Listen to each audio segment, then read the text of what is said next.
Well, good evening and welcome to Yada Yahowah. Before we get started with the review of Ezekiel this evening, which is where we are in our program, I'd like to offer some appreciation to four individuals in particular. We have made tremendous progress here over the last 4 to 6 weeks in social media, which is something I've done everything in my power to avoid. I am not a social media person. I have never used social media. I don't even like social media. But I recognize that in today's world, it is the most effective way to disseminate a message. And fortunately, we have a woman who is really effective at it. She has devoted herself to it. Tonight, the outreach is in Buenos Aires, Argentina, and so I want to thank Dee for the effort that she's making to provide content to our social media accounts, as well as the marketing effort that she is undertaking to convey Yahweh's message. And when I say marketing effort, it's I have to say it a bit cautiously in the sense that we're not selling anything.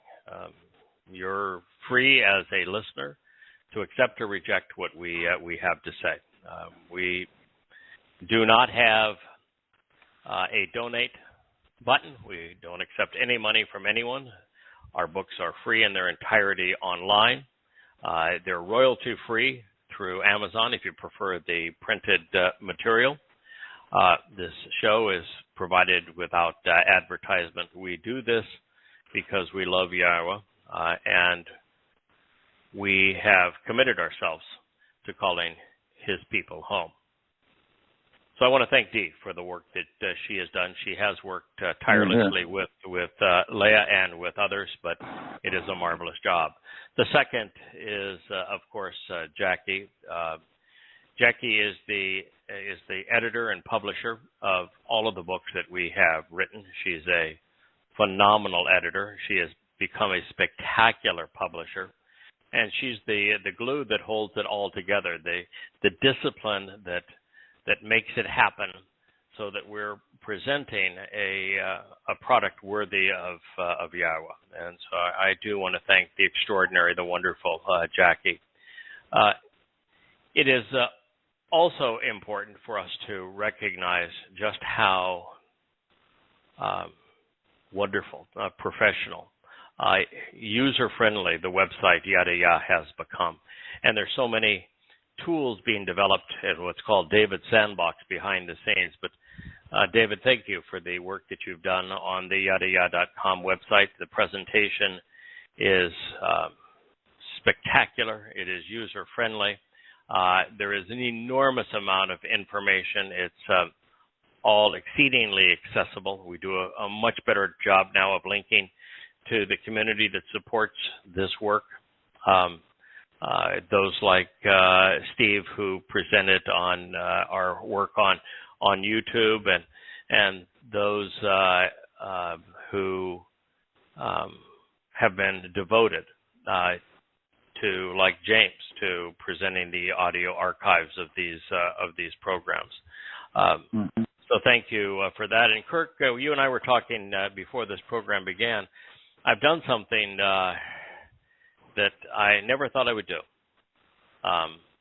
And I can't, in good conscience, stop doing it, but it has definitely changed the amount of input that you've been able to have in these programs. And it's not because your input isn't valued. Your input is actually exceedingly valuable and desired. But somewhere along the way, during the rewrite of these books, something changed. And the thing that changed was this realization that Yahweh had a lot to say about what we're doing. Mm-hmm. What we're doing is exceedingly important to him. And so once we recognized that it would be inappropriate to deny that, it would be inappropriate to in any way diminish the involvement Yahweh and his Spirit are having in the message that we're conveying. My writing changed. wasn't all my words anymore, but words that Yahweh was to a large degree inspiring. And it's noticeable too. It is different. And Yeah. we're not claiming to be a prophet. In fact, that's not true at all. It's simply a witness, probably the last witness. And we have people like Mike, who is doing a spectacular job of making sure that what we say is precisely accurate. Yes. But because the insights, the commentary, is so much richer and so much more precise pertaining to Yahweh's message, I've come to the point where I'm sharing what I felt I was inspired to write. As opposed to the previous programs had always been, I'll share the translation, but from the translation on, it was all extemporaneous, which for me was more, maybe slightly more enjoyable, just because by doing so, we always came up with fresh ideas, new insights. But at this point, I just cannot do that in good conscience, because there's just too much, accompanies these translations now that Yahweh wants his people to hear. And so we're sharing it as it was inspired. And I do want our listeners to know that this is a labor of love. Most mornings I'm in this chair, 5 o'clock to 5:30 Atlantic time. That's 4:30 Eastern Standard Time.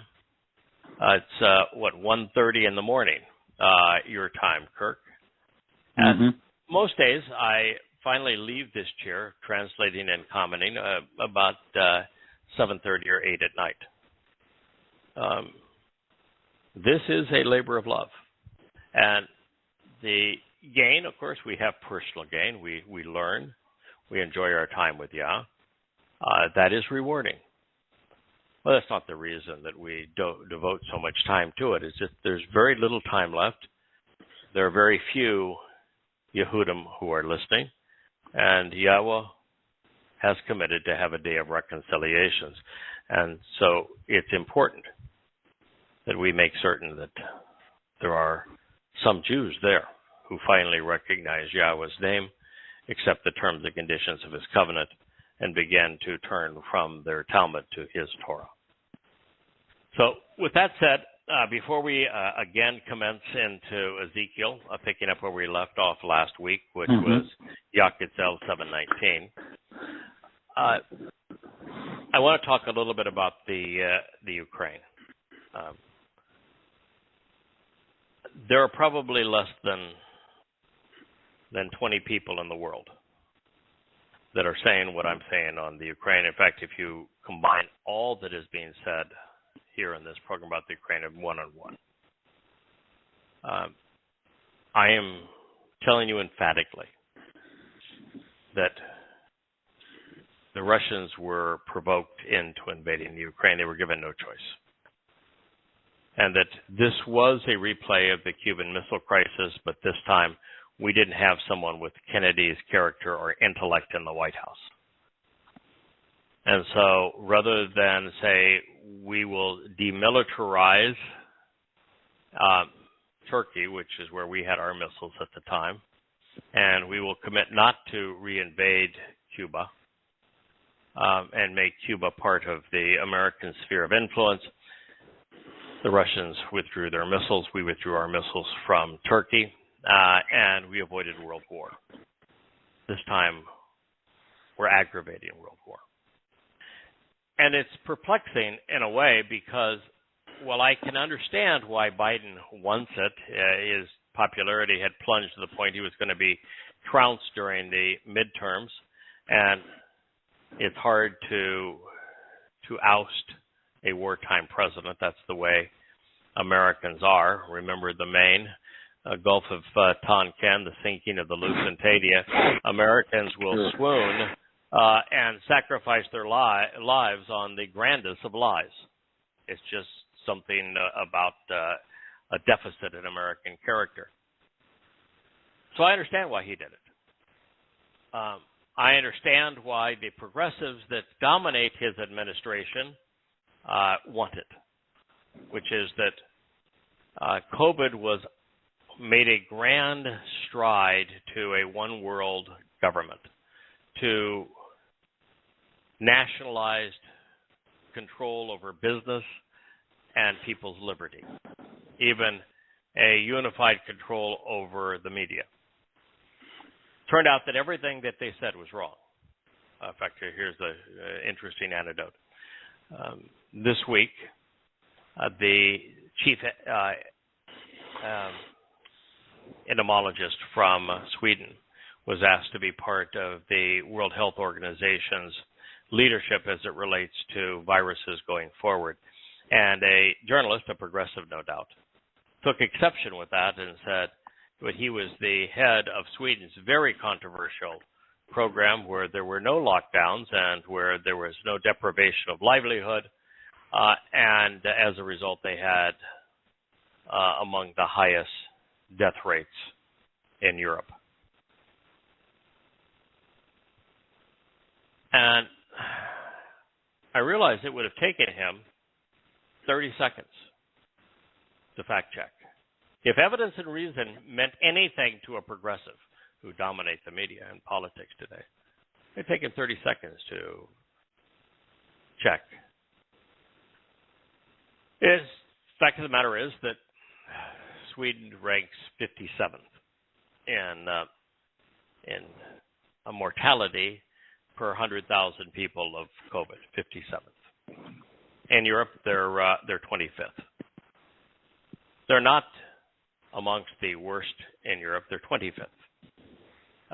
It was much safer to be in Sweden than in the United States, in France, in Italy, in the UK, in Spain, and on it goes, countries that were vicious with their government-imposed lockdowns. The opposite of what the journalist wrote was true. In fact, the opposite of what was said about COVID through the fear-mongering and the unified voice in the media turned out to be true. Mm-hmm. Precisely what I said was true about COVID 2 months into it. In fact, you can read that because I wrote 2 months into COVID in the West. I devoted a chapter of coming home to it to show how the deprivation of livelihoods and liberty was counterproductive. So here we are with groupthink, and we don't just have the Democrats trying to salvage their tattered reputations with provoking the Russians to invade Ukraine. We have the Republicans. I saw a video. I don't normally watch videos, but this one I was spellbound to see. It shows Lindsey Graham. Lindsey Graham is the one who said recently that Putin should be assassinated. Yeah. That's how to win friends and influence people. God, it shows America as the ultimate peace-loving nation, doesn't it? And he was there with John McCain. John is somebody I knew pretty well. And they were, of all places, they were in the Ukraine.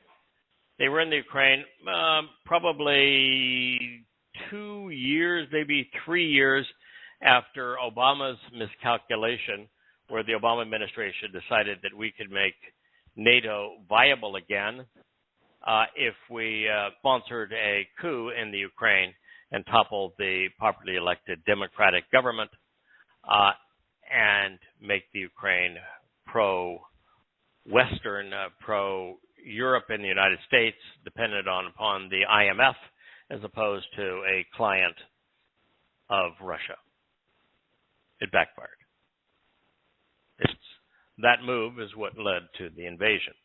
But this video shows Lindsey Graham telling the Ukrainians, now this is 8 years ago.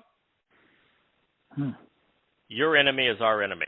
Your war is our war. We stand beside you in this fight. What war?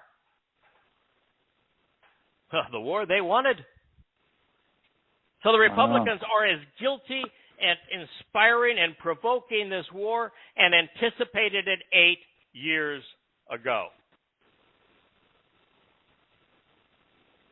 You know, Putin came out the other day and said, yeah, the West is an empire of lies. It's true. Yeah. And so I am still wondering why, no matter that Biden became more popular, NATO became vital, that those things turned out exactly the way they had schemed. The Republicans are still trying to fight the Cold War. Their military-industrial complex gets funded again. I get all that. But you're spitting in the face of a man that has the largest nuclear arsenal in the world. And that is brain dead. That's beyond stupid. And so why would anyone engage in suicide like this? Sure, the liberals want the Great Reset. They want to continue to destroy the reserve currency status of the United States, upon which the economy disintegrates. They want to continue to destroy the credibility of the U.S. dollar and the economy, of which they're doing a magnificent job. Inflation is roaring again. The currency is only has value in the minds of those who believe in it. And so, yes, they're moving toward the destruction of America and the obliteration of the world. And it's a uniform voice. It's an echo chamber out there. It's bewildering that man can be so stupid. The last line that I wrote in the last chapter I was editing, I'm in the final chapter of volume 3 of an introduction to God. It's the longest volume so far. This happens to be a chapter in that. I think this is chapter 11. I'm in chapter 13 of volume 3 of an introduction to God. And one of the things that I've learned is that as shrill as the voice is of Yahweh through Yaquetzal Ezekiel, and it's shrill, he despises Judaism. And he hates Christianity and Islam too, and secular humanism as well. But he views Judaism as the greatest assault on his people ever waged.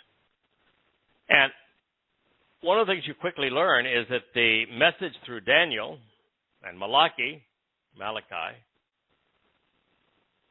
the message through Yeshaya, Isaiah, and Yirmiah, Jeremiah, Zechariah, yes. It's all the same.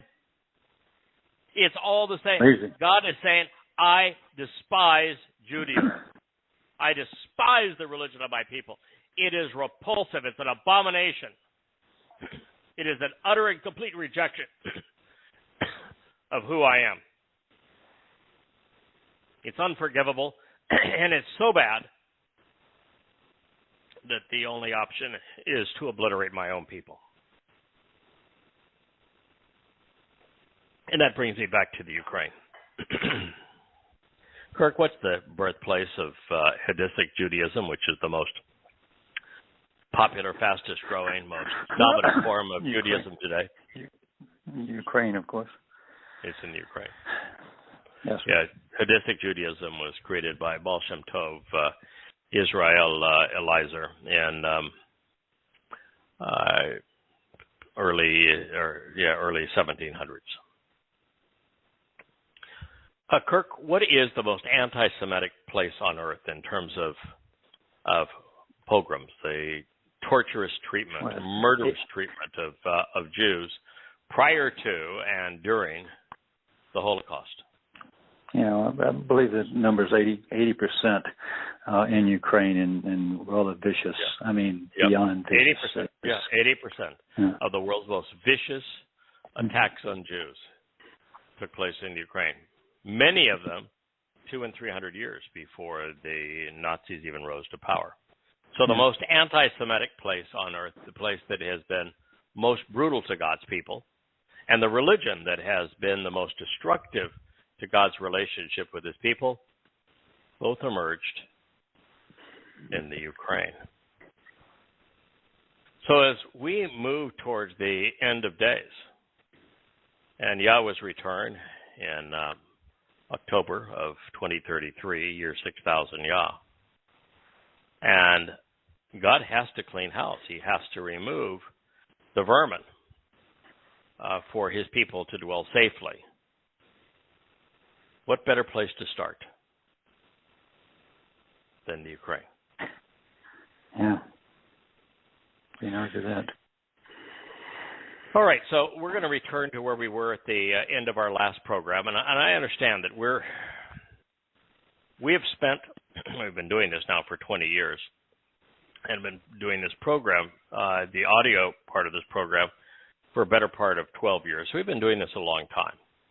And for the most part, the written presentation of Yahweh's testimony and the audio presentation have been exceedingly uplifting, empowering, enlightening, liberating, joyful. As thrilling, God even. presents, thrilling. As God presents his plan, his desire to do these wonderful things for us and for his family. And we have avoided what Christians would call eschatology. Not completely, but considerably. We really didn't get into great detail as to what was going to happen between now and 2033 until I wrote the presentation of Kippurim, which is why we spent so many of these programs covering all God has to say about Kippurim, which is Kippurim is his return. It's a day of reconciliations. And there we learned that there are not going to be a lot of people reconciled. Most of God's people are going to die. The Israelites are going to die. As a matter of fact, more non-Israelites per capita are going to die and overall are going to die than Israelites. But nonetheless, it's going to be a very small reunion. And from there, as I transitioned into the introduction to God, the first volume was very uplifting. The second volume, well, there was far more material in the second volume as we proceeded to see what God had to say about his Torah throughout the Torah, prophets, and Psalms. We moved to realize that most of the time when he brings up his Torah, it is also in conjunction with, but you didn't listen to it, but you didn't follow it, but you paid no attention to it, but you rejected it. And as a consequence, this is what's going to happen. Well, Volume 2 was biting because of that. But nothing compares to Volume 3 of An Introduction to God, where we have proceeded to convey what the prophets had to say about the Torah. And almost every time the prophets bring up Yahweh's Torah, which means teaching, guidance, instruction, and direction, it is to tell Yisrael and Yahudah that by rejecting it, by replacing it with the Talmud, by being religious as opposed to being responsive in the relationship, that they're committing suicide. And that's what Ezekiel is saying. Now, I provide that background because as we move forward here, this is not a pretty picture. It's something that Yahweh's people need to hear. But this is not a happy picture. And there is this tendency to write off this message by saying that, well, Yaketzel Ezekiel was disgruntled. But as I said, it's the exact same message in Zechariah, as in Yeshaya, Isaiah, as in Yirmiah, Jeremiah, and Hosea, and Malachi. It's the exact same message. And the inspiration for all of these words is the exact same God. So there is no way to excuse it. There's no way to justify it. There's no way to wiggle around it. There's no way to sanely, intelligently pretend that this is not God's indictment against his people. Now, before we, so many caveats here before we begin. Mm-hmm. There is a tendency in the world to say that anytime you speak against Judaism or any Jewish custom, that you're being anti-Semitic. Well, if that's the case, then Yahweh is anti-Semitic. And that's rather hard, since Shem is a name and a word that he conceived, and Shem means name, and he is exceedingly fond of his name, as well as the name he gave to his people. Yahweh gave them the name Yahudem, which means beloved of Yah. So I don't think Yahweh is anti-Semitic. In fact, he has devoted more energy, more sacrifices, more words, more tears to Yehudah than all the rest of the people on earth combined. They still remain his people. They are still his family. So what we're doing here is we're reporting the words that Yahweh conveyed and considering their implications. To write that off as being anti-Semitic is to use an ad hominem argument against God. And while it's never wise to use an ad hominem argument against a man, it is stupid. Stupid to use it against God. All right, so, well, the great reconciliation and reaffirmation of Yisrael and the covenant will proceed as planned, although it'll be a lightly attended affair. The Great Reset.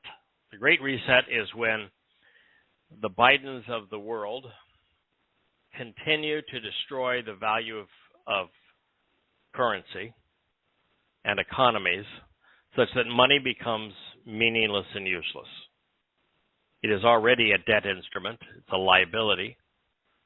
And it's soon going to have no value whatsoever. He's going to throw it away because it's useless.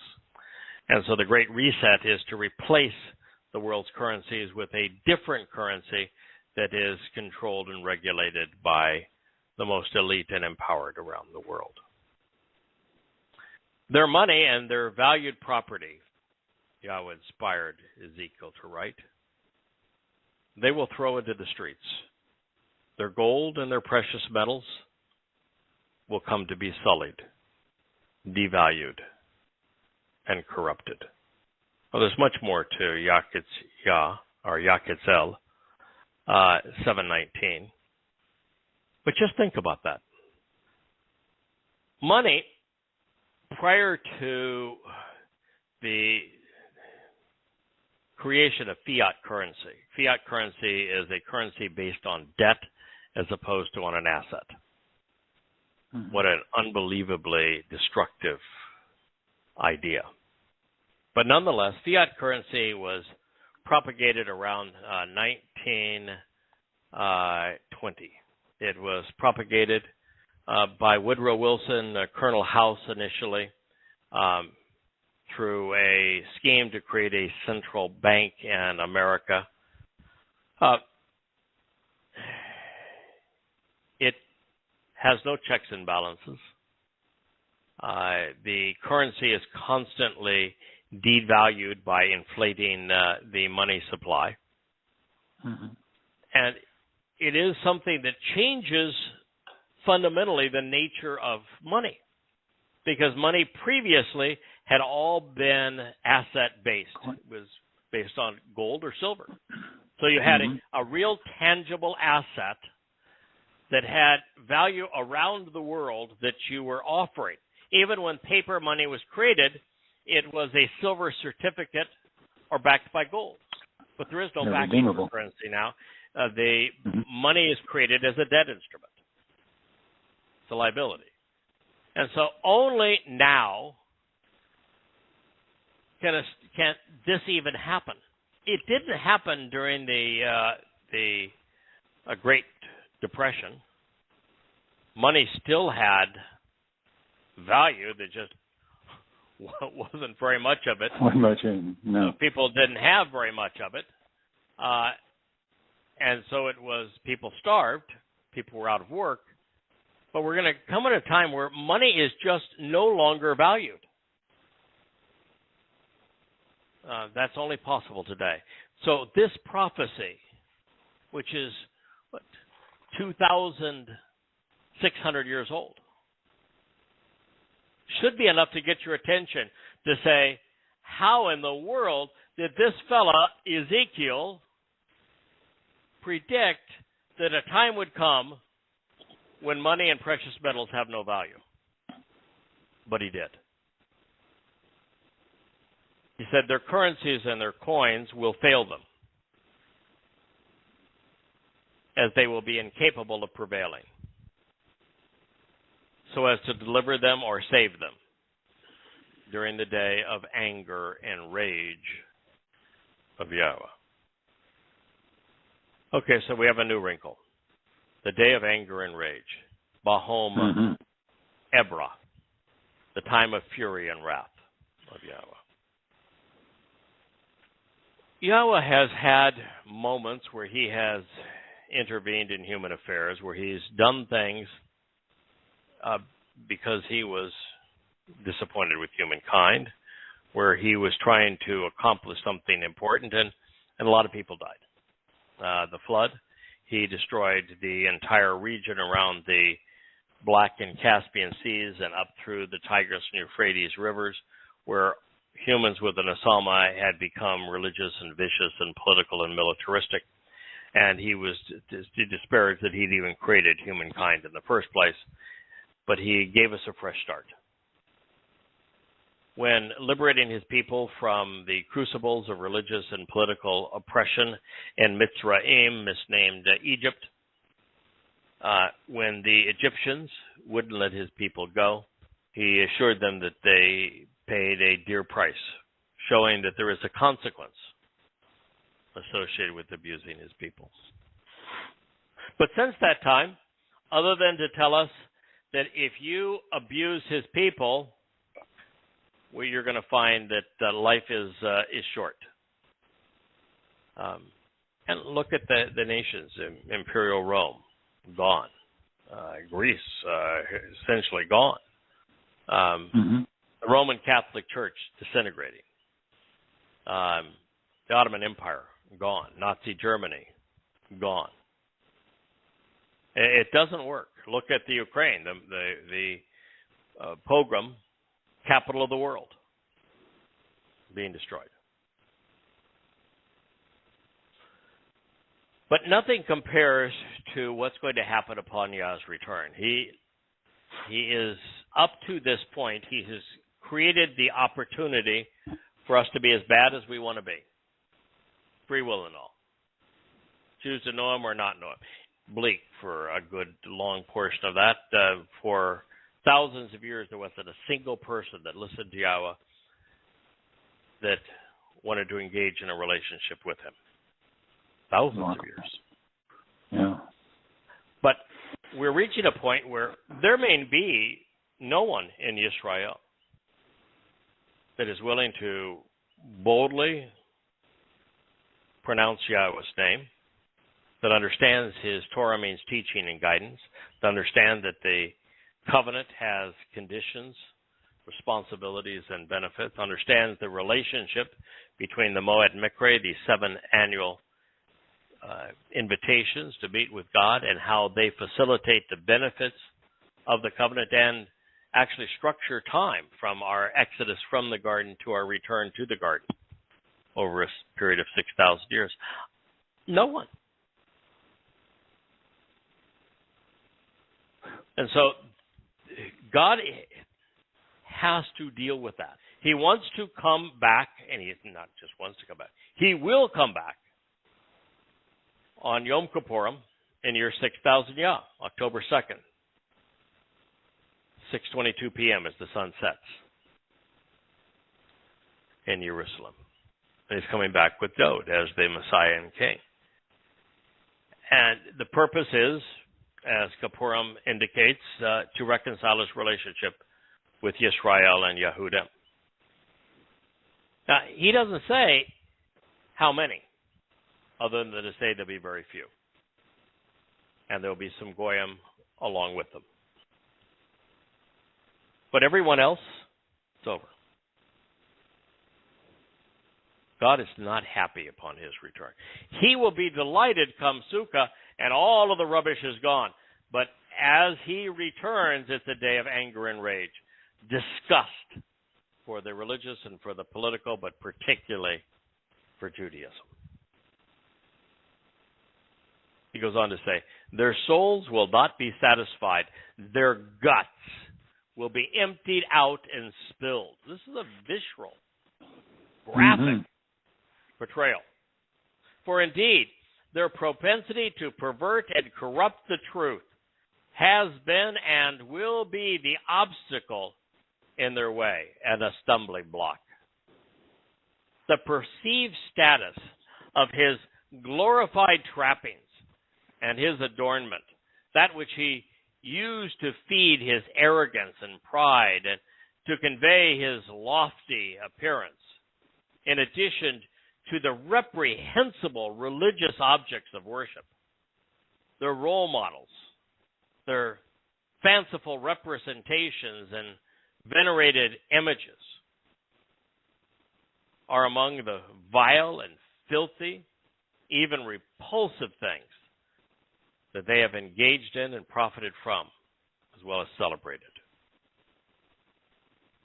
And therefore I will give him over to their corrupt and defiled things. We'll continue this in a moment, but let's take a moment and consider what God just said. Money no longer has any value. Just throw it into the streets.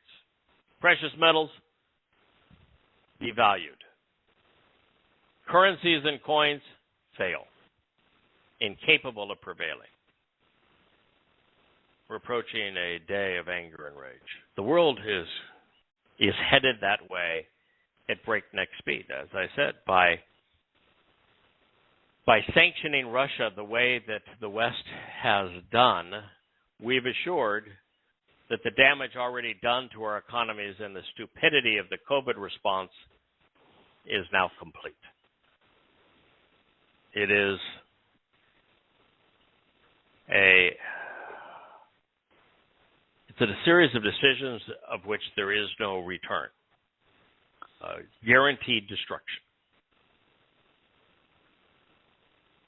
Their souls, God says, and he's speaking to his people, are never satisfied. As a result, their guts will be emptied out and spilled. This is very graphic. This is personal with God. He is disgusted with the religion of Judaism for pretending to speak for him, for pretending to be Torah observant when they're looking at their goddamn Talmud, for centuries failing to disclose his name, despising his name, for choosing to be religious over establishing a relationship with him. He's spilling their guts. You don't like it? Tough. Stop being religious. For indeed, their propensity to pervert and to corrupt the truth has been and will be the obstacle in their way, a stumbling block. If you don't want God mad at you, stop twisting his testimony. Share it the way he conveyed it. Now, I'm doing these translations in English. Why? Because guess what? More Jews speak English than any other language, including Hebrew. God-forsaken, ultra-Orthodox, the ascetics speak Yiddish. It's amazing. Wow. Yes, Yahweh's testimony is in Hebrew, but it's so badly rendered in modern Hebrew, you might as well be translating it. And if you're going to translate it, why not translate it into the language more Jews understand and more people around the world understand than any other? The problem with Judaism is that they lie. They lie about everything.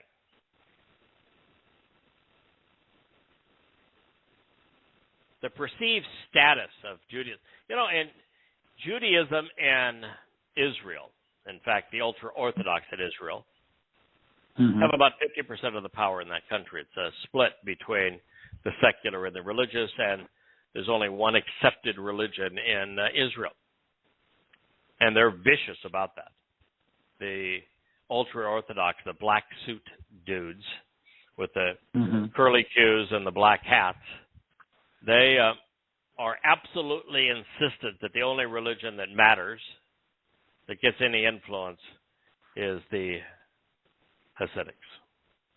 Now, this is not an old religion. This is a religion that was conceived by Baal Shem Tov in the Ukraine around 1700. Yep. And it is nothing but a perversion of the truth. But they have status in Israel. They decide who gets to be a citizen, who is viewed as a convert. And why is that being viewed as a convert important? Because God hates converting to any religion, including Judaism. Because if you're not a convert, you're not considered Jewish. Yeah, the religious Jews, the ultra-Orthodox, the Hasidics in Israel, do not consider you Jewish based upon your ethnicity, but instead based upon your religiosity. They've done exactly the opposite of what God said. God says you cease to be a Yahud, beloved of Yah, when you become religious. But it is the genetic descendants of Jacob are those that I love. God's view and the religious view in Judaism are exactly the opposite.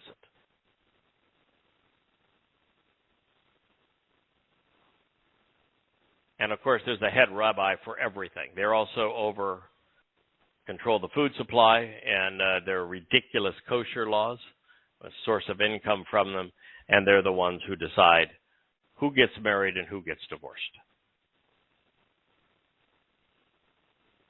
Netanyahu was the idiot that gave them this power so that he could be empowered in the parliamentary system. The Toabah is a very strong word, but so is Iba. God calls their religion reprehensible. He says they worship role models, and they do. Why are there so many Jews in the Ukraine? Because they worship, venerate Baal Shem Tov. That's why. And therefore, Yahweh says, I will give them up to their corrupt and defiled things. God's fair. You want to be religious? You can be religious. It's just that the consequence of religious is an express ticket to Sheol. Religious Jews deny that Sheol even exists. Well, I have news for you.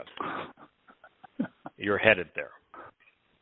And when you get there, you're going to find lots of like company. Because all the other rabbis and Hasidic Jews will be there with you. So I will allow him to be given into the hands of unauthorized and illegitimate strangers, and to be plundered by the wicked and the unrighteous of the land and of the earth, to be preyed upon. And they will corrupt and defile it, desecrating and dishonoring it. Yaketzel, Ezekiel 7:21. And it's what happened. Had Yehudim been Torah observant, had they listened to Yahweh, had they celebrated Yahweh's name, then they would never have had the time out in Babylon. They would never have endured the influence of the Greeks under Alexander. They would never have endured the 3 Roman invasions. They would never have been part of the diaspora. They never would have endured the Holocaust. None of it would have happened. But it all did happen because Jews rejected God. They turned their backs on him. And so he turned his back on them. So as we move forward in time, your money will not buy a reprieve, no matter if it's invested in gold or in bitcoins and cryptocurrency. Your possessions will not provide protection, even if it's a gun and you've got hollow point bullets. You cannot eat silver, and there'll be no market for gold. Upon Yahweh's return, money will have no value. Having endured the pettiness of his people while rescuing them from the crucibles of religion and political oppression, and then having experienced their unfaithfulness for the next 3,500 years as they pursued their ever-evolving religious interest. It's fair to say that Yahweh has been reasonably patient. For God to grow sufficiently furious, for there to be a day of anger and rage, the overwhelming preponderance of his people have had to do a lot to offend him. And since Jews are no more or less immoral or political than the rest of us, the only institution engendering such animosity from God is Judaism, where Jews are defined by their religion. It is the religious who have perverted the truth about God. Yahweh is furious. Therefore, God is not returning to satisfy souls, but instead to disembowel the religious, eviscerating them. If you're squeamish, you may want to distance yourself from the rabbis. I am, and I have. Otherwise, their propensity to corrupt Yahweh's testimony will remain an obstacle, precluding your return and restoration. The religious will literally be stumbling over themselves. Religious dress-up is not sanctioned by God. In fact, he thinks it's ridiculous. Those who do so offend him, from rabbis to popes. But there is something worse than wearing a black mourning suit or white robes, and that is to adorn men as God. This is what Christians have done with Jesus, and rabbis have done by venerating their own, even elevating their words above his. The second statement that Yahweh etched in stone while on Mount Torah asked us not to be religious. And yet Judaism is replete with fanciful citations, misleading role models, and objects of worship, all of which God sees as revolting. Even enraged, however, God remains fair, giving his people over to their religion. It has always been a simple choice between religion and the relationship, and these Jews will be offered their heart's desire. Unfortunately for them, since God hates religion, their choice will forever estrange them from him, which suggests a long stay in Sheol. Outside of God's protection, the worst of men will plunder and the people will die. The land will be savaged. While preying upon Jews has never turned out well for anyone and will cost the latter-day impostors their lives, the world will continue to find Israel to be an irresistible target. Before I read this, Kirk, it's apparent to me in studying Yahweh's testimony, and I've just finished translating the opening lines of Daniel, and it's so appropriate in this case. Daniel began his testimony by saying, I was reading the written text of the prophet, particularly Yirmiah. And as I read that text, it became apparent to me by making the connections needed to understand that our time here would be 70 years. Then he goes on to explain how by systematically, diligently, thoroughly studying, closely examining, and carefully considering the Word of God, that he was able to put the pieces together so that he would understand God's timeline. And it's the same for us. Oh, yeah. We can look at what God said and understand what happened when and why, and what's going to happen and when and why in the future. It's all there for us.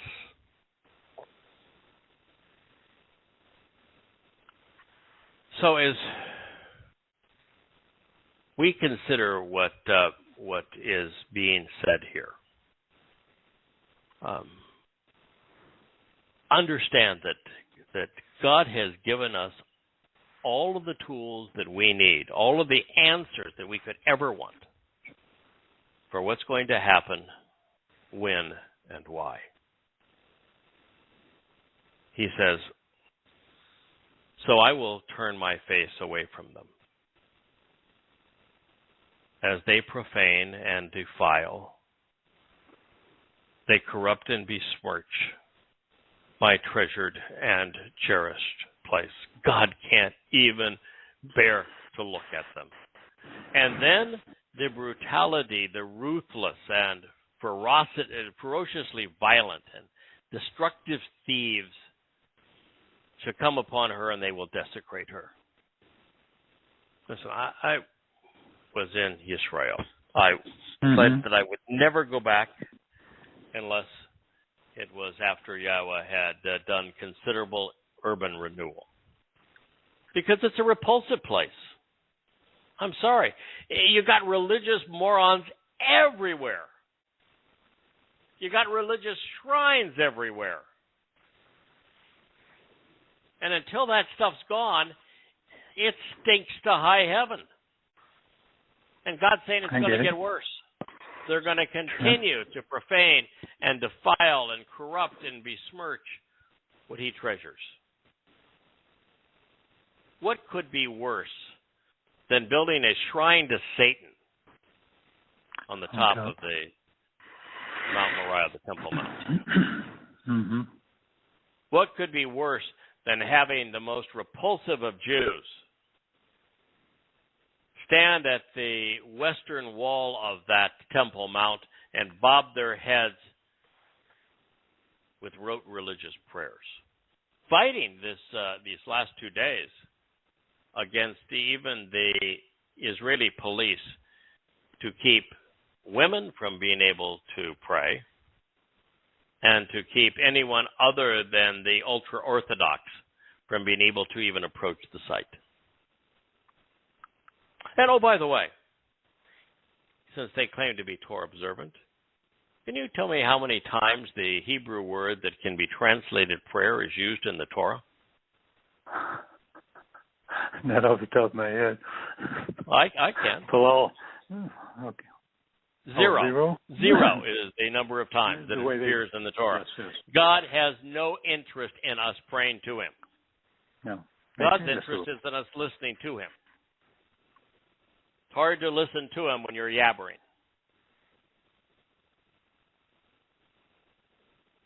So I will turn my face. God can't even bear to look. and then the brutally worthless, and the ferociously violent and destructive thieves shall come, and they will desecrate her. Fashion chains because the land is filled with deadly judgment and bloody decision-making, and the city is replete with injustice and terrorism, maiming and plunder. And I will simply allow the worst of the Gentiles to take possession, to steal and possess their homes. For I must put an end to the arrogance of the empowered, such that their sanctuaries, shrines, and temples are treated with contempt.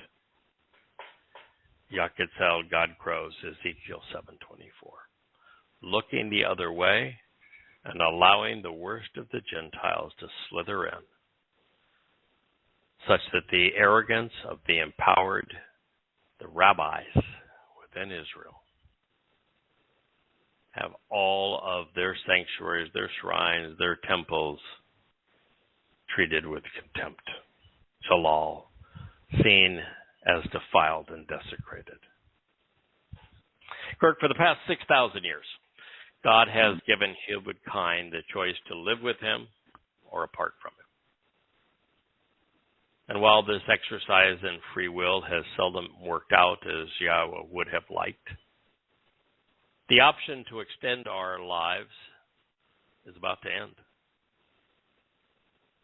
The many who have decided they prefer religion to the covenant, man's promises to Yahweh's testimony, must die in order for the earth to be as Eden. And for mankind to live, those who would kill must die.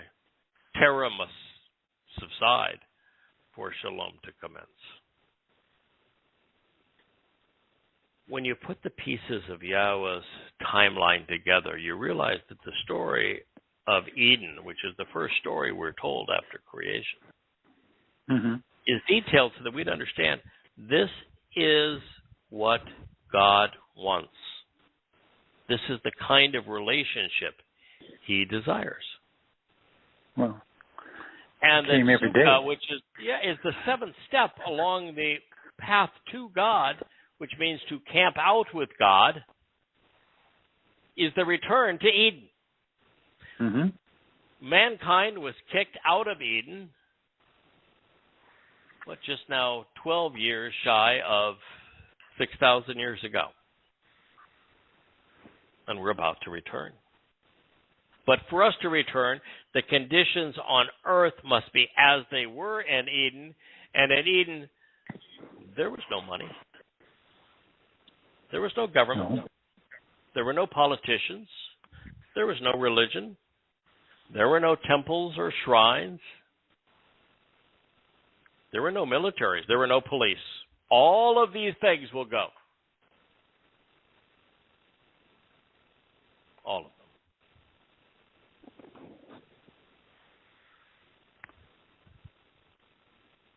Pride is a stubborn beast, and power is something few give up without a fight. Therefore, the time has come to bring down the rabbis and to break the self-esteem of Jews. To be blunt, the implementation of this will include the worst of the Gentiles, and they will do as they have always done. They will respond by ransacking and pillaging. Should you want a preview of what's going to occur and have an interest in seeing the mindset which will unleash hell on earth, walk into a church, a synagogue, a mosque. But don't stay very long, lest you be infected by their plagues. Yaquetzal 7:25 reads, anguishing terrorism will come, and they will seek peace and reconciliation, but there will be none. No peace treaty. Mankind has been vicious, Kirk, for all 6,000 years of recorded civilization. In fact, the history of civilization is of war and viciousness. And it's not just viciousness to one's neighbors, it's viciousness to one's own people. The number of Romans that Romans killed was enormous. The Greeks were murderous of Greeks. The Spartans were particularly murderous of Spartans. Most nations sacrificed humans to their gods. They were all warlike. They all ravaged their neighbors. One thing is different today, and that is we have a religion today that is based on terrorism, Islam. And that religion exists primarily to aggravate and annihilate Jews. So we're witnessing the fulfillment of Ezekiel 7:25. And no one seeks peace more than the Jews do. Shalom, shalom. But not only has there been none, there will be none. The so-called two-state solution, trust me, it is the final solution. And I mean that with all the implications to Nazi Germany. The viciousness and hopelessness of terrorism has been deployed by the ignorant, by the irrational, by the immoral, especially by the religious, to harass and oppress humankind for countless centuries. You've got Kamala Harris. She's got to be the dumbest kumquat in the orchard. I mean, I cannot even imagine a country electing a less qualified individual than Kamala Harris. But nonetheless, she came out the other day and said, 2 days before Russia invaded the Ukraine, she says, we value and praise and support Ukraine's decision to become part of NATO. That was the triggering event for the invasion. And now she says that the viciousness and the carnage of the Russian invasion is the worst the world has ever seen. It isn't even in the top 30 of current wars. It isn't even within a sniff of what we did in Japan, firebombing cities and dropping 2 atomic bombs. It isn't even within a million miles of our white sulfur bombings of Dresden and other German civilizations and civilian centers without any war consequence whatsoever, just simply to make life miserable. It isn't even approach what Sherman did in his terrorist march to the sea. Or to it isn't close to what Stalin did to his people. It isn't close to what Mao Zedong did to his people. It isn't even in the hemisphere of what we did in Iraq, in Afghanistan, and Syria. We are such hypocrites. But terrorism has become the order of the day.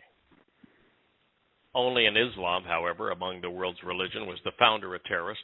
So once again, we see specificity in Yahweh's prophetic predictions. Islam, however, is not alone.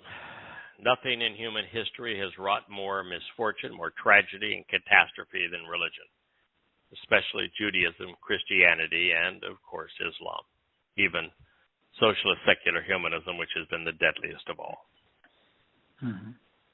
Each is predicated upon lifeless and stupefying messages, appalling hearsay, which causes the Torah's teachings to be squandered. Now, that's not my opinion, but instead, God's conclusion. With the West having provoked the Russian invasion of the Ukraine, with their designs to bring it into NATO and supply copious amounts of advanced weapons, we now find Western leaders vying with one another for who can spit the most effectively at the man who may be a psychopath. Now, stupid is just too kind a word to describe such idiocy, particularly since he has at his fingertips more nuclear weapons than any other nation on earth. And with all of the rhetoric, the weapons, the threats, the sanctions, with the epic miscasting of the players and events which led to war, the world is playing a deadly game of continued escalation. There is no solution to be found in imposing sanctions or sending more weapons. Both will serve to increase animosity and body bags. The disaster these political miscalculations are precipitating would have been obvious if people were capable of rational thought. But alas, in war, the first casualty is the truth. Always. And that has already been in very short supply. Today, the news came out of Israel and the Ukraine that the Prime Minister of Israel, who has been trying to play peacemaker between the Ukraine and Putin, that Bennett was privy to the Russian armistice agreement with Ukraine that came out today. I have not read it. I assume that it is surrender. And Bennett's response to the Ukraine was take it. If you value the lives of your people, take it. Because if you don't take it, they're going to die. Of course, the Ukrainians said no. And it is a terrible and tragic mistake. Should you wonder why I have continued to mention the invasion of the Ukraine, other than to present the devastating and deadly consequence of the degradation of evidence and reason that is sweeping the world today, is because I wanted to show the specificity of Yahweh's prophecies. From the very outset, Kirk, and we talked about this briefly at the beginning of this program, God has been accusing today's most virulent, outspoken, and hostile embodiment of Judaism of misleading his people and sealing their fate. Therefore, the specific sects that he is lambasting are comprised of Haredim, which are the ultra-Orthodox, and the Datim, the Orthodox, which are essentially slightly more civilized variations of their more insular brothers. This archaic and dysregulated expression of Judaism is the fastest growing religious cult in the world. At current birth rates, its population is doubling every 16 years. The Haredim will rise from 19% of Israeli Jews to represent 25% by Yahweh's return, comprising the overwhelming preponderance of the overtly religious individuals in a state that is equally secular.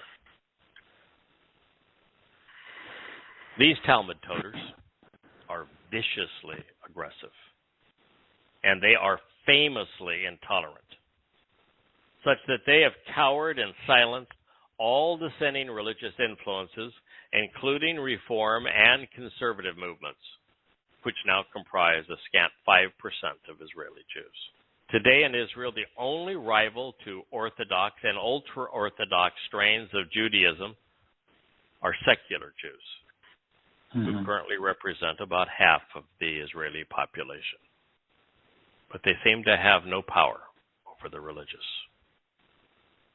The Haredi, from chared, which means to tremble in fear, are identified by their black mourning clothes, their black hats, and their girly curly cues. The women don't have curly cues because they make them shave their head. It's part of their humiliation. But the men do, should we use that term. They travel in swarms. They're often seen bobbing their heads before the Wailing Wall, representing the most devoutly religious community in Israel. They have become a cancer, quickly metastasizing to suck the life out of the nation and the people. The lives of Haredi men are consumed by studying their religious text at yeshiva seminaries instead of working. And yet, in spite of state funding, their yeshivas, their schools, do not provide curriculums in math, the sciences, or English, so that the rabbis can keep their victims locked away in an intellectual ghetto.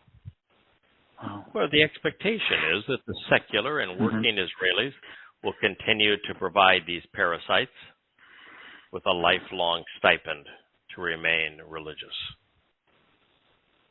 Haredi women make babies, over 7 on average per female. Everyone's life is consumed with halakha, Jewish religious law, monotonous prayer, and of course, antagonizing Yahweh. Haredi Judaism, the voice of the religion in Israel, was conceived and developed in and spread like a virus out of, you guessed it, the Ukraine. Very close to the Romanian and Moldova border, western Ukraine would be the location, south of Kiev, not far from the Romanian and Moldova border is where it was conceived.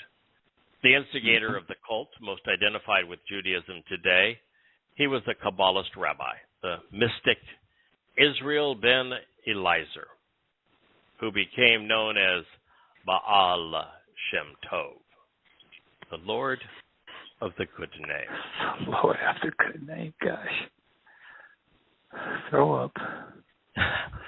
During the 18th century, when the Jews were fighting Jews in the Ukraine, Israel Eliezer first opposed, then sided with the Talmudic, who were opposing the Frankists.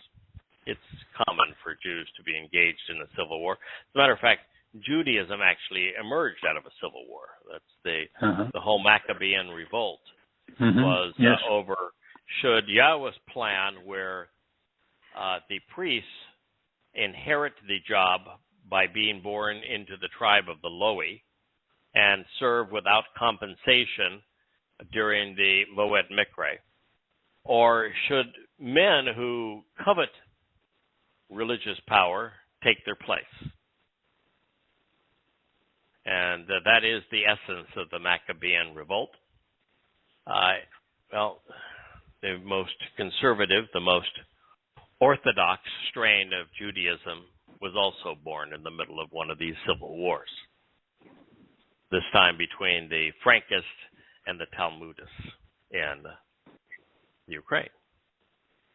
The instigator of this, of course, on the decided that he was going to be on the Talmudist side, was Baal Shem Tov. Now, he initially did side with the Talmudic, who were opposing the Frankists. Now, the founder of the Frankists was Jacob Frank. He was a Polish Jew who claimed to be the reincarnation of the self-proclaimed Messiah, Shabbatai Zevi, who claimed to be the reincarnation of the patriarch Jacob, who by the way, recanted Judaism and converted to Islam when faced with death, which personally I think is sort of odd for a person who believes in reincarnation. Yeah, thanks for the levity. A decision like that prior to death. But it shows that dude was a hypocrite. Anyway. Sorry. The church sided with the Frankists, and they burned every available copy of the Talmud, such that the followers of Jacob Frank converted to Christianity rather than assimilate under the mystic rabbi. Now, Eliezer filled this ensuing vacuum with the Talmuds all burnt and destroyed with his words. This fella never actually wrote anything, leaving an empty slate upon which his disciples and successors, most notably Rabbi Jacob Joseph, could compose whatever served their interests. For example, the Besht, as he was also known, is said to have claimed to have achieved devkut, adhesion. I used adhesion today. I was putting up some tile in my office, and I wanted them to adhere to the countertop I was putting them on. So I have also. I want you to know, I too have achieved adhesion. Now I did it with liquid nails, but there you go. Don't look behind the curtain. All right. Anyway. Yeah. He is said to have achieved adhesion, which I guess was a miracle because liquid nails didn't exist, such that his soul could ascend to heaven and speak with anybody he wished. Well, not true. If it had occurred, it would have been in direct violation of Yahweh's Torah instructions on communicating with the deceased. Yes, Samuel had a lot to say there. Yes, legend had it that the mighty Eliezer, lone ascension, he could adhere, but he only did it once. His lone ascension, same thing as Paul, by the way, he had a lone ascension. Same thing as Muhammad, by the way. All three of them share this in common. Wow. Yep. Was to speak with the Messiah. Yeah, he didn't have any interest in speaking with Yahweh. No, he wanted to speak to the Messiah. Didn't even want to chat with Moshe or Dot. Listen, I'm going to Shamaim. First guy I'm going to speak to is Yahweh. Say amen. That was fun. I just want to thank you for all of the experiences we've had together. Can't wait for eternity. I know you're busy. You've got a lot of people to meet and greet and to have a great time. But I do want to. I couldn't pass this opportunity to say hello. Now, could you tell me where Moshe and Dode is and my pal Yashaya and Elia, where the other guys are hanging out? And then where the Latter-day Covenant members are, because I'd like to go chat with them. That's where I'm going, man. And if I want to speak to the Messiah, I know that dude. He's Dode. Anyway, he wanted to speak to the. It was his one trip up there. Going to speak to the Messiah, and through prayer, by the way, now he claims that he did this, not through adhesion, allegedly asked the identified Hamashiach to intervene between G-D and man to ward off a plague. Now, while Dr. Messiah did not make the requested house call, he was conveniently supportive of dear Rabbi. Yes, indeed. Stating that the Messiah's arrival would not coincide with Yom Kippurim, of course not. Not happen in year 6,000 Yah, not happen on a date that is well established by Yah. Nope. It's going to be delayed. I bet you didn't know that. But yeah, dear Rabbi was told that the arrival would be delayed until this is what the Messiah told him. Quote, your learning, not Yahweh's, is made known and revealed to the world. And its source, which would be dear Rabbi, will spread and all can recite Yehudem and experience spiritual ascent as you can. If you believe such a thing, then Yaketzel is composing your obituary. Well, I find it intriguing that this paradigm of evil shared a fascination also with Shabat. That's fascinating, isn't it? We know a lot about Shabat because that was Paul's favorite. And of course, Shabat actually calls Shaul, Paul, the plague of death. But nonetheless, he was absolutely fascinated with it, like a moth to the flame. Well, so was Dear Rabbi. He, in his case, Israel ben Eliezer, misquoted Habakkuk 2:4 to suggest, this was his twisting of it, the righteous can vivify by his faith. Now, I thought I had a pretty decent vocabulary. In fact, I'm told a lot of times people read these books with a thesaurus or with a dictionary sitting somewhere beside them, because I've been doing this a long time, and I'm making up for, by the way, for this being my worst subject in school. I got A's in every subject except English, so my English teachers would be surprised. But nonetheless, I think I've got a decent vocabulary. I had to look up vivify. I don't know about you, Kirk. Did you know what vivify meant? No, I have not looked it up. But well, it's kissing cousin to reincarnation. Okay. So he says that the Torah says the righteous can reincarnate by his faith.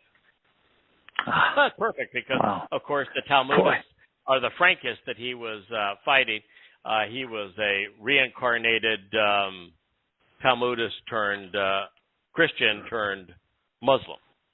Muslim, yeah. Well, hit every corner. It's all good in the end, right? It's all good. Yeah. Okay. Well, since Yahweh is revealing that unmitigated disasters and ruinous conspiracies would plague Israelites at this time, and as a result of their reprehensible religion, it is telling that the birthplace of Hasidic Judaism is also the scene of the most frequent and vicious pogroms in human history, with over 80% occurring in the Ukraine.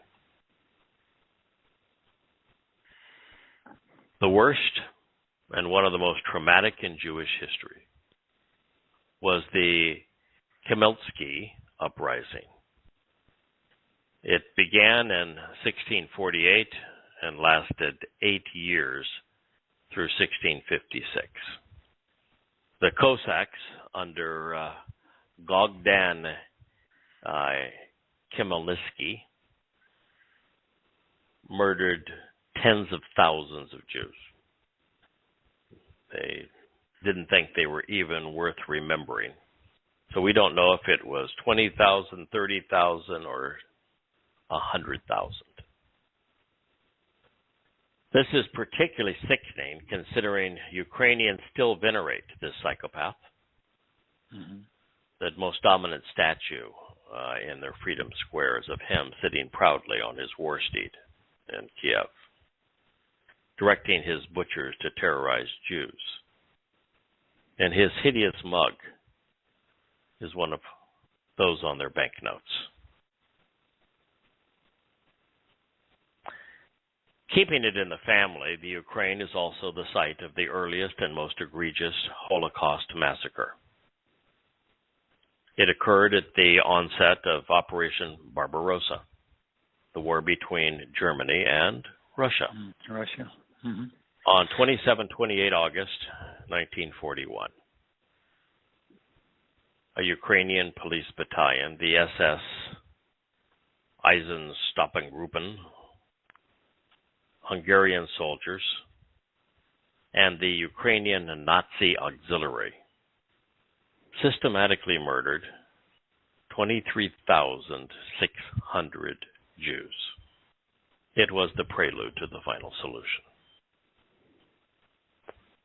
So should you be wondering why the Ukraine is under assault, and if the Ukraine is worth defending, you may want to consider what has occurred from Yahweh's perspective. The moment this occurred, I took a very different approach to the Ukraine than everyone else, because I knew this history. It repulsed me. It repulses Yahweh. The most debilitating villain his people would ever endure, Hasidic Judaism, was conceived and it metastasized in the Ukraine. And the Christian Ukrainians who surrounded them were infamously vicious toward Jews, exterminating them. What worse place for us to approach the end of days? I would be remiss if I didn't also share that the Poles were second to the Ukrainians in torturing Jews in their pre-Nazi era pogroms. Little wonder that the worst of the concentration camps were in Poland, or that the Poles are so insistent in whitewashing their anti-Semitic past. So do not be surprised if the current battleground between NATO and Russia spills over into the staging ground for American troops and weapons. Yakitzel would report through Yahowah, disaster upon disaster will come, and rumor upon rumor, hearsay and conspiracy will come to exist, and they will seek a revelation from a prophet, while the Torah is lost on the ministers, the priests and clerics, and on the counsel and advice of the society's leaders. Yakitzel, Ezekiel 7:26. If you wonder where the material in Revelation came from, you're reading it. Mm-hmm. Disaster upon disaster will come. Rumor upon rumor, hearsay and conspiracy. Well, I said that the fastest growing religious cult in the world today is Hasidic Judaism. The fastest growing broad-based religion in the world is conspiracy. Mm-hmm. It's conspiracy theory, yeah. And it's going to come and exist. And at this point, they're going to seek a prophet. A revelation from a prophet. Remember, Revelation even speaks of the false prophet and of the Torah false, one. Mashiach. Well, they're going to seek a prophet. They'll believe anybody, so long as that person besmirches the Torah. Translating Paul's letters and writing, questioning Paul, the 4 volumes, it became obvious to me that should there be an anti-Mashiach, should there be a false prophet, that person is going to be indistinguishable from Paul. You want to know what they're going to be like. Paul, too, was a rabbi. Yes. But the reason that they're going to seek a prophet is because they don't listen to the Torah. Oh, Kirk, I can tell you for certain that I'm not seeking a prophet. Why? No. Because 2 reasons, 40 really. of them here. I got 40 of them here, and I don't have enough time between now and the time Yahowah returns to do 40 of them. Right. No. So the last thing I want is another prophet. I mean, there is ample material here. You want to know what's going to happen? God told you it's going to happen. So the last thing I want is another prophet. I'd like somebody to do what we're doing, which is to explain what the prophets said and to convey it in a way that is riveting and compelling so some people wake up to the Torah. But we don't need another prophet. We could use some witnesses, but we have the Torah, we have the prophets, we have the Mizmor. God provided the answers that we need. The consequence of religion and human governance is disaster upon disaster. That's why we began our program covering the news. And for both, it is a steady stream of unfounded opinions, none of which are verifiable. We have entered a period, Kirk, that is like none other in human history, where the voice of the media, the most shrill voice in the public domain, the dominant voice now in politics worldwide, the voice of academia, is that of the progressives, of cancel culture, of woke. And this voice go so far beyond liberalism, so far beyond socialist secular humanism, so far beyond political correctness. They go all the way into the realm of complete ignorance and being totally irrational. Evidence no longer means anything. Reason is irrelevant. This is the politics and the academia of make-believe. We've entered the realm that God spoke of. Hearsay and conspiracy, rumor upon rumor, unfounded opinions. It's where we are. That's why I began a program about a month ago saying I'm actually afraid for what's happening. I'm not afraid for me. I'm not afraid for you. I'm not afraid for any covenant member. I know what's going to happen. But the world is tumbling out of control at such a rate. And there are so few voices of reason.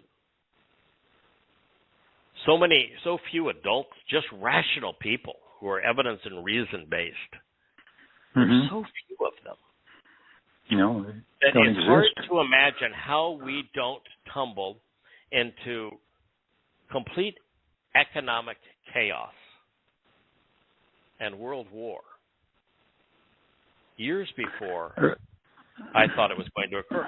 God doesn't tell us if the last three wars are fought in between 2030 and 2033 or if they begin a little sooner. It doesn't. We just know that there's going to be multiple wars. And he told us that the terrorism is going to rise and conspiracy is going to rise and there will be a rise of lies and disinformation. We know all that's going to happen, and we know we only have 11 years left. So a lot has to happen in a short period of time. But I had hoped that we would have more time before the onslaught of utter and complete idiocy and stupidity.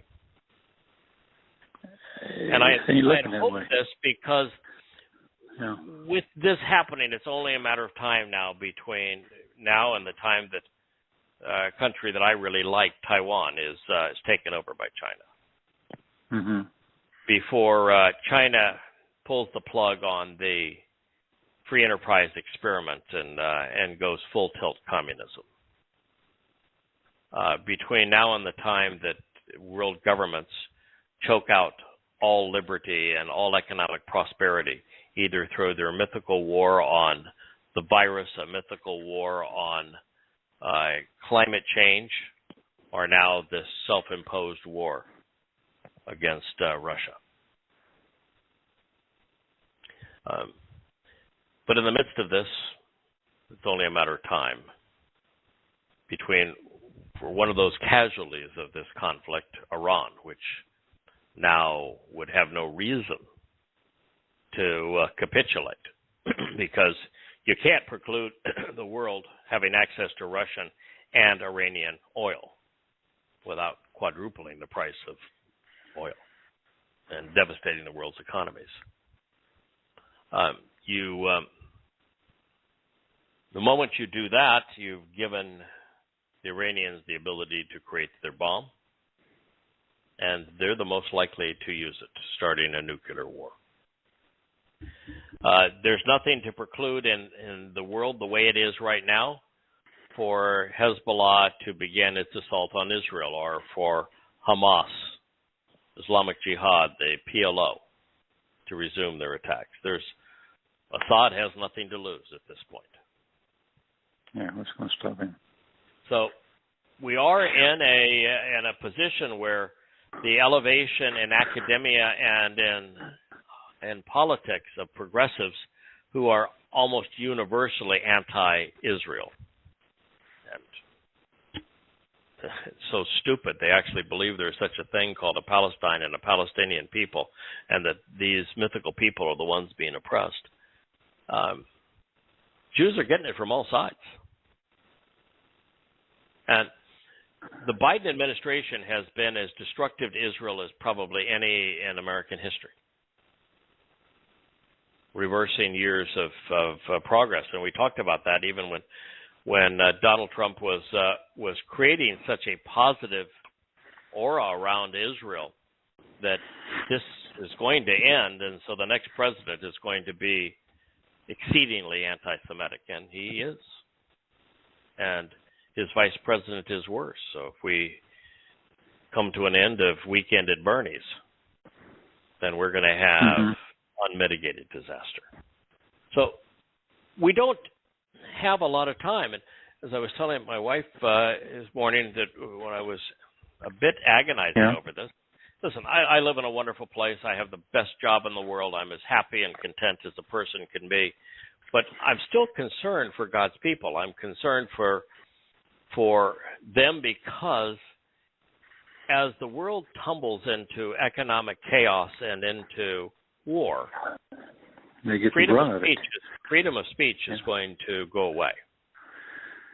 And it's going to be more and more difficult to disseminate this message. So if you're not listening now, I don't know when you're going to be given that opportunity.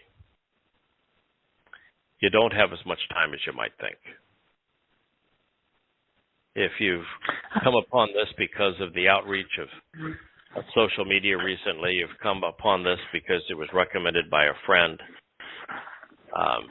a web search of a term that was interesting to you, whether you're Goyim or Yehudim, you have very little time left. And Yahweh is calling his people home. It's now or never. All right, my friend, that's a place for us to end. I'm sorry for dominating the conversation. This is no. It's all good. This is a tough message. It's all good. I've been thinking all the same thoughts. It's interesting that the timeline and so forth. Even though I know certain things will happen according to certain events, but I don't. There's got to be some way that this gets out. But Yahweh will do something, or help us do something. Well, because he's actually said he's going to do very little until his return, where there's not going to be a lot to clean up. God's going to eliminate the religious and the political and the militaristic upon his return, so it's safe for his people. But the fact is that the way we're headed right now, there won't be a lot of that to clean up. Yeah. Most humans will have annihilated themselves based upon their bad choices. We're headed to nuclear war. It's the consequence of that is grievous. There is no putting that genie back in the bottle. No, nuclear. We're headed after the war. Complete economic collapse. There is no reset that's going to work. It's devastating. The pain that's going to be perpetrated on people.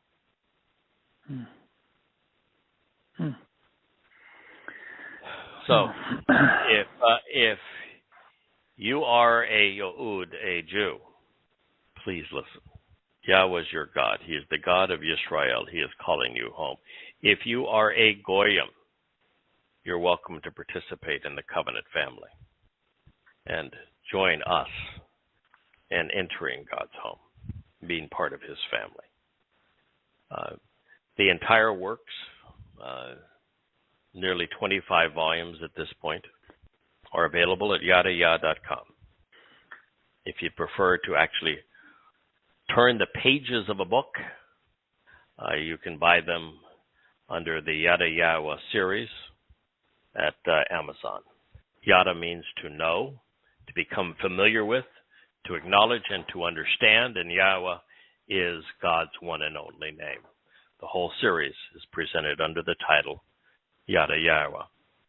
For those who are new to this message, then I would suggest you begin with volumes 1, 2, and 3 of An Introduction to God. Much of 3 is posted on the site. The book will be published within the next few weeks. Okay, great.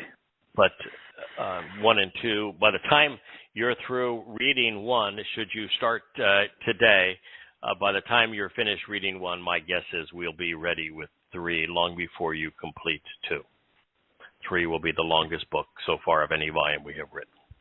And then you can begin with the beginning, the story of creation, the story of man, the story of the covenant called the family, and then 3 volumes on the Moed Mikre, invitation, harvest, and appointments, followed by the 5 books called observations, where we talk about what God had to say about religion and politics, his Torah, his people, from perspective to covenant to growing to teaching and understanding.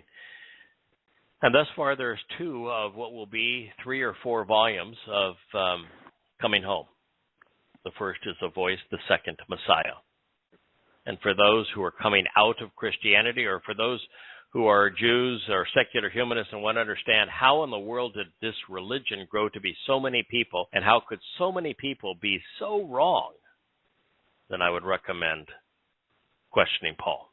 And there's 4 volumes from Torahless, or Liars Lie, Torahless, Devil's Advocate, and Incredible.